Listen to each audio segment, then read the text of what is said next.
Turkiyalik İbrahim Tağa musulmon ammo savotsiz odam edi. Oz-to'la arabchani bilardi. Uning Fransiyadagi ma'lum bir oilaliklar qorosida talla dukuni bor edi.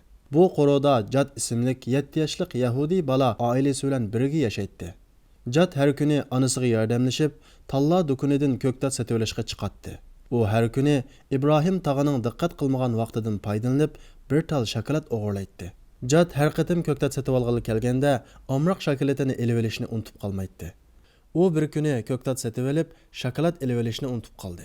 U do'kondan chiqmoqchi bo'lganda İbrahim Tağa uni chaqirib, shokoladni ko'rsatib turib, "Buni unutib qolding, Jad", dedi. Jad uzundan beri qilayotgan ishining sizilib qolganligini bilib cho'chib ketdi va bakmo xijil bo'lgan holda "İbrahim Tağa, siz buningdan ilgari mening shokolad o'g'irlaydiganligimni bilamdingiz?" dedi. "Ha, bilatdim, Jad", dedi İbrahim Tağa Jadning beshini mehribonlik bilan salab turib. "Sen menga boshqalarning narsasini o'g'irlamaslikqa va'da beralamsan, balam?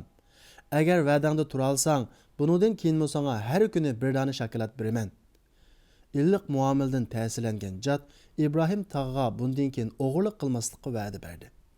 Hamda va'dasiga amal qildi. Shundoq qilib Jad har kuni uning do'koniga kelib, ko'ktat sotib olgach bir dona shokolad olib yeydigan bo'ldi. İbrahim Tağa tulumi muloyim, mehribon odam edi. Bu go'zal muomala tufaylidan Yahudi Jad bilan İbrahim Tağaning orasidagi munosabat texmo kuchaydi. Bara-bara ular yosh farqi bo'lishiga qaramay yaqin do'stlarga aylandi. Jad İbrahim Tağaga oila sirlarini va o'zi yo'qqan turli qiyinchiliklarni deb berdi. İbrahim Tağamo uning so'zlarini astoydillik bilan tinglab, yo'l yo'riq ko'rsatdi. Eng yaxshi kitoblarni birga o'qib, o'zaro savol so'rashib, bas munozara qilishib, masalalarga javob topatdi. Yillar o'tdi. Jadmo cho'p-cho'ng yigitga aylandi. Albatta İbrahim Tağamo yashinib qolgan bo'lib, bu jarayonda ular orasidagi munosabat texmo bak cho'nqur yiltiz tortgan edi. Bir kuni İbrahim Tağaga tuyuqsiz ajal sayi tashlab keldi. U vafot bo'lish oldida oilasidagilarga vasiyat qilib, yenidan ayrimay kelayotgan bir sanduqni Jadga berishni topildi. İbrahim Tağa vafot topgandan keyin o'g'illari Jadning yoniga kelib, dadasining vafot bo'lganligini bildirdi va sanduqni uningga berdi. Bu xabarni anglagan Jadning kallasiga chaqmoq chaqqandek bo'ldi. Zodili sabr qila olmadi. Musibat xabari uningga haqiqatan ig'ir keldi.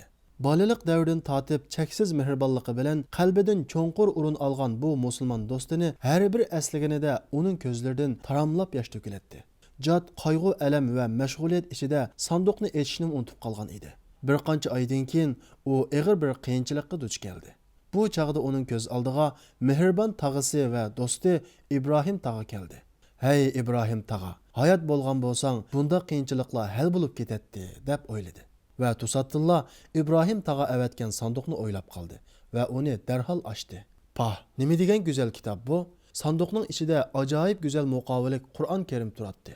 Ammo Jad arabchani yaxshi o'qiy olmaganligi uchun buning qanday kitob ekanligini bilmaydi. U Tunislik bir do'stining yoniga berib, uningdan bu kitobdan 2 bet o'qib berishni talab qildi. Jad do'stining mo'ngliq qiroati ham uning ma'nosini anglagandan keyin kallasini chirmib olgan ba'zi savollar hal bo'ldi va o'ziga yo'l topgandek tuyuldi. Qur'on uningga ajoyib ta'sir qilgan edi. Jad do'stidan "Bu qanday kitob?" deb so'radi. Tunislik do'sti uningga Allohning musulmonlarga nozil qilgan hidoyat kitobi ekanligini aytdi. Do'stidan islom dinini tafsili o'rgandi va oxiri shahodat aytib musulmon bo'ldi. U islomning naqadar go'zalligini his qilmoqda edi. Hayotlik mushkulotlarining birdan-bir chiqish yo'lining Allohning kitobi Qur'on Karim ekanligini tunib yetdi. Shuningdan e'tiboran Qur'on Karimni o'qish va tafsir qilishni o'rganib, bara-bara bu sohada cho'nqur ilm ahliga aylandi. Tirishib o'qish natijasida uning ismi Doktor Jadulloh Qur'oniga aylandi. U musulmon bo'libla bo'ldi qilmay, islomni da'vat qilishni boshladi. Uning da'vatining ta'sirida Yahudi va xristianlardan bo'lib 6000 dan ortiq kishi musulmon bo'ldi. Uning faoliyati buning bilan to'xtab qolmay, u dindan xabarsiz yashayotgan afrikaliklarning yoniga berib, Afrikaning har qaysi rayonlarida 10 yildan ortiq aylanib da'vat qildi. Natijada uning qo'lida necha yuz ming kishi musulmon bo'lib, dunyodagi eng mashhur islom da'vatchisiga aylandi. 2003-yili islomning bu ulug' tuhfakori Afrikada tarqalgan yuqumli kasallik sababli olamdan o'tdi. U vafot bo'lish oldida mundaq degan edi: "Mening Afrikaga berishim İbrahim Tağaning buyuk arzusi ekan.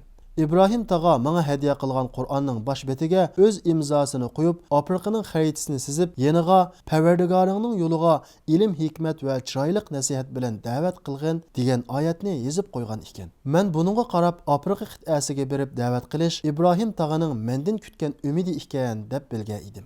İbrahim tağa Jatni ana shundoq tarbiyalagan edi. U Jatni sen kafir, sen Yahudi demasdan uning hayotiga ta'sir qilib, minish yo'liga chiroq yiqib berdi. Uni eng go'zal uslubda Qur'onga maftun qildi.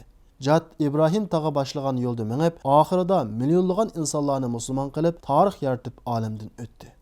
Musulmon bo'lganlar ichida ma'lum bir universitetda jamiyatshunoslik o'qituvchisi bo'lib ishlayotgan Jatning onasi Mariya xonimmi bor edi. U ilgari o'g'li Jat bilan islom va Qur'on haqida doim jidallashadi. O'g'lini Yahudi diniga qaytarish uchun butun tirishchanliklarni ko'rsatgan Mariya xonim Jatning mehribonlik bilan qilgan da'vatining ta'sirida musulmon bo'lib, o'g'lining vafotidan keyinmi Qur'on suyar yaxshi bir ayolga o'zgardi. Ulug' Alloh mundoq deydi: "Sizlarning oranglarda xayrlik ishlarga da'vat qiladigan, yaxshi ishlarga buyurib, yomon ishlardan to'sadigan bir jamoat bo'lsin. Ana shular maqsadiga erishguchilardir." Sura Al-Imron 104-oyat.